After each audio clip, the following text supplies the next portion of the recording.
प्यारे दर्शकों, आप सभी का हमारे चैनल में स्वागत है। धर्म से जुड़ी वीडियो देखने के लिए हमारे चैनल को सब्सक्राइब और लाइक करें। धन्यवाद। प्यारे दर्शकों, अगर आपने वीडियो का इससे पहला भाग नहीं देखा तो इस चैनल पर जाकर देखें। धन्यवाद।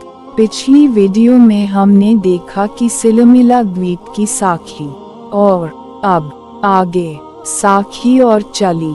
हम यह दुआ करते हैं कि प्यारे दर्शकों के ऊपर वाहिगुरु कृपा करे। वाहिगुरु वाहिगुरु वाहिगुरु। साखी मक्के मदीने की साखी और चली। जब गुरु नानक देव जी भाई लालो से विदा हुए थे तब 1 मास कश्मीर में निवास किया था, फिर बंगाल देश में रहे थे, अमरापुर में 2 सप्ताह रहे तथा कौडे राक्षस के पास 7 दिन रहे, फिर बिशंभरपुर 1.5 मास रहे, 2 वर्ष 7 मास सालस राय के पास रहे, फिर निराहार 20 दिन चलते रहे। बिसहर देश में 1 महीना राजा सुधर सेन के यहाँ रहे। 19 मास मधुर बैन के यहाँ निवास किया। देव गंधार की ओर जाते जाते 17 दिवस रहे। देवलूत के पास 9 महीने ठहरे और 3 महीने परसराम के नगर में निवास किया। 1 महीना बन मानसों की बस्ती में निवास किया। 7 महीने 13 दिन सरवनपुर में गुजारे। राजा कंवल नैन के यहाँ गुरु जी 15 मास रहे। 6 वर्ष 7 महीने तथा 7 दिनों के व्यतीत होने पर गुरु जी ने मर्दाने से पूछा, हे मर्दाना, अब क्या देखना चाहते हो? इस समय गुरु जी की आयु 39 वर्ष के लगभग हो गई थी। सुंदर दाढ़ी तथा मुख पर ईश्वरीय प्रकाश था।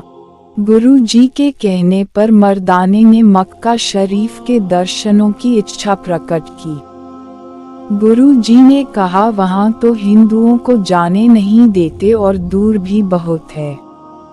मर्दाने ने कहा, आपके लिए निकट तथा दूरी का तो प्रश्न ही उत्पन्न नहीं होता। गुरु जी ने कहा, मक्का यहाँ से 2.5 सहस्र कोस पर है। मर्दाना बोला, आपके लिए यह कोई बड़ी बात नहीं है। बाकी जाति के दृष्टिकोण से आपको कोई रोक नहीं सकता। गुरु जी ने कहा, हे मर्दाना, तेरा कहना हम सदैव स्वीकार करते हैं। चलो पहले तुमको मक्का शरीफ में ले चलते हैं, पीछे किसी और यात्रा को जाएंगे। साखी मक्के मदीने की नसीहतनामा श्री नानक देव जी का शाह शर्फ और काजी रुकनदीन के साथ हुआ।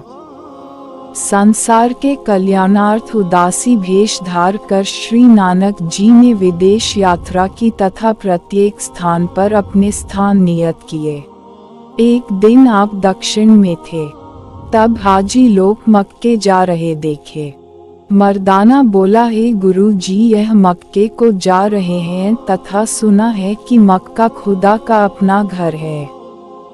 मक्के का दर्शन अल्लाह का दीदार है।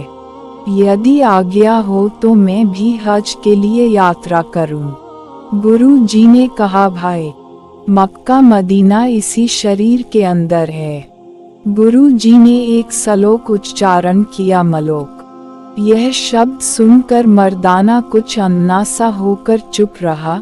गुरु जी ने कहा, यदि पुरुष अपना मन शुद्ध कर ले तो सभी कुछ इसके भीतर ही है, परंतु वह संसार के अंदर भूला हुआ है। जैसे मृग की नाभि में कस्तूरी है, परंतु वह बाहर मारा मारा फिरता है। हे मर्दाना, संतों को यात्रा अवश्य करनी योग्य है। हम मक्का मदीना देखेंगे। हमने काजी रुकनदीन से कुछ धर्म चर्चा भी करनी है। एक दिन गुरु जी मक्के की यात्रा को चल दिए। पहली विश्राम एक जगह पर 4 हाजी और एक साधु शाह शर्फ गुरु जी को मिले। शाह शर्फ गुरु जी को संत भेष में देखकर हैरान हुआ। उसने हाजियों से कहा, तुम यहाँ ठहरी, मैं कुछ उनसे बात करना चाहता हूँ। यदि उसने उत्तर ठीक दिया तो कमाल जानूंगा, और उत्तर ठीक न हुआ तो मैं इसके वस्त्रादिक भी उतार लूंगा। यह सोचकर गुरु जी के निकट आया, कहने लगा, तुम कौन हो? गुरु जी ने कहा, सुन, पहले दरवेश आवारा फकीरी तकसीर है। फकीरों से पूछना किस लिए, क्योंकि फकीरी तो संसार से ना उम्मीद। शाह शर्फ सुन हैरान होकर चुप रहा। मन में कहा, यह फकीरों में कामल है।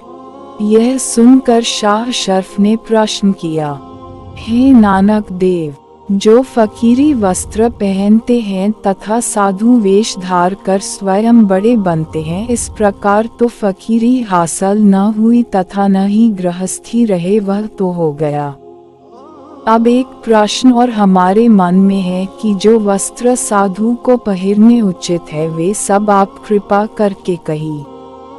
गुरु जी ने कहा, पहले साधुता मन में होनी चाहिए, फिर वह भले ही गृहस्थी हो चाहे उदासी हो, परंतु जो फकीरों के वस्त्र पहन काम गृहस्थियों जैसे करे वह संत नहीं है।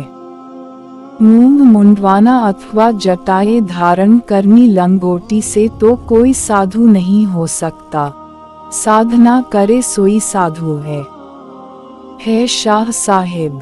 प्रत्येक वस्त्र पहनने वाले को कहता हूँ कि तुम पहले वैसा बन, फिर तुझे वस्त्र पहनने का अधिकार है, नहीं तो मत पहन, असल नहीं तो संत नहीं। जैसे कोई बालक वयोवृद्ध पुरुषों से वस्त्र पहन ले तो उसे शोभा नहीं देता है, तथा जब उस आयु को प्राप्त करे तब वे वस्त्र उसे शोभा देते हैं।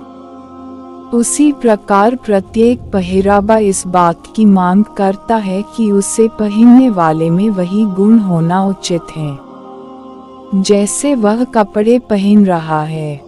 फकीरी की टोपी कहती है कि पहले फकीर बन, पीछे तू मुझे सिर पर धारण कर। इसी प्रकार कफनी कहने लगी, अगर तू मुझे पहनना चाहता है तो पहले अपने आप को मरा हुआ जान, क्योंकि कफनी तो मरे हुए को पहनाई जाती है। पहले जो जीते जी अपने को मरा जाने तो वही फकीर है। कफनी यही कहती है कि जैसे मरे के मन में कोई कामना नहीं रहती, उसी प्रकार साधु को कामना रहित होना उचित है।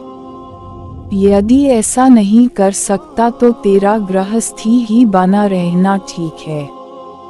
अब फड़ी कहती है कि यदि तुमने मुझे हाथ में रखना है तो पहले मेरे गुण हासिल कर। फहुरी के समान गुदड़ी को खाक आदिक लगती है, परंतु उससे उसकी शान नहीं घटती, और फहुरी सब कूड़ा करकट साफ कर देती है। तू अगर कूड़ा करकट साफ करने को तैयार है तो मुझे हाथ में रख, नहीं तो मुझे हाथ मत लगा। इसी प्रकार अन्य साधु चिन्ह ऊंची से ऊंची बात का उपदेश करते हैं। भाव यह है कि पहरावे से कोई साधु नहीं बन सकता, उसमें लक्षण होने परमावश्यक हैं। जब गृहस्थ को त्याग दिया तब फिर उसी गृहस्थ पर जाकर पेट के लिए घर घर जाकर हाथ न फैला, धैर्य कर एकांत निवास कर, परमात्मा में मन लगा, फिर या तो प्राण गए अथवा ईश्वर का मिलाप हो गया। एक बार संसार त्याग दिया तो फिर संसार से क्या संबंध है। जेकर उत्तम साधना नहीं कर सकता तब तो गृहस्थ में रहना ही ठीक है। ऐसा न हो कि न खुदा मिला न बसाले सनम, न इधर के रहे न उधर के रहे। जिसने साधु बनकर भी परमात्मा को नहीं प्राप्त किया वह साधु नहीं, उपितु वह एक स्वांगी है।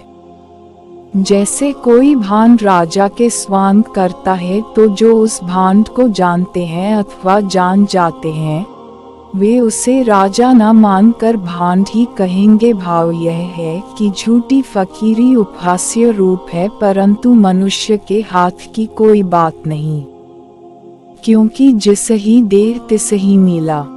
शाह शर्फ ने फिर कहा, है नानक धन्य हो और धन्य तेरी साधुता तथा धन्य आपके परमेश्वर हैं। साधना इसे ही कहते हैं जैसे आपके भीतर देखी गई है, और गुरु पदवी भी आपके लिए ही बनी है। जुहद में फरीद का जैसे नाम है तथा पीरी मोइनुद्दीन चिश्ती का अधिकार है, तथा पातशाही रसातल पनाह का मानी जाती है, तथा त्याग उमर खिताब का हिस्सा है, तथा त्याग कबीर जी जैसा है। योग में गोरखनाथ उत्तम है, तथा परित्याग भरथरी तथा गोपी चंद का, तप जनक का उत्तम है। संन्यास में देवदत्त प्रथम है, ब्रह्मचर्य लक्ष्मण पर है, शक्ति श्री हनुमान पर है, बुद्ध रावण पर है, वियोग का अनुभव भगवान राम पर है, हठ ध्रुव पर ही माना जाता है।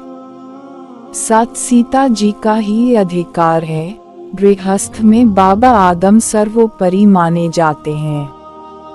समाप्त। इससे आगे अगली वीडियो में देखें। धन्यवाद। अगला भाग देखने के लिए चैनल को सब्सक्राइब करें। धन्यवाद।